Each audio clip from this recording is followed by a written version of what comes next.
اعوذ باللہ من الشیطان الرجیم پناہ مانگتا ہوں میں اللہ کی شیطان مردود سے۔ بسم اللہ الرحمن الرحیم شروع اللہ کے نام سے جو بڑا مہربان نہایت رحم والا ہے۔ اتل ما اوحی الیک من الکتاب واقم الصلاة ان الصلاة تنہى عن الفحشاء والمنکر وَلَذِكْرُ اللَّهِ أَكْبَرُ وَاللَّهُ يَعْلَمُ مَا تَصْنَعُونَ۔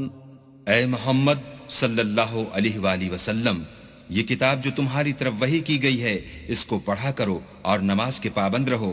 کچھ شک نہیں کہ نماز بے حیائی اور بری باتوں سے روکتی ہے، اور اللہ کا ذکر بڑا اچھا کام ہے، اور جو کچھ تم کرتے ہو اللہ اسے جانتا ہے۔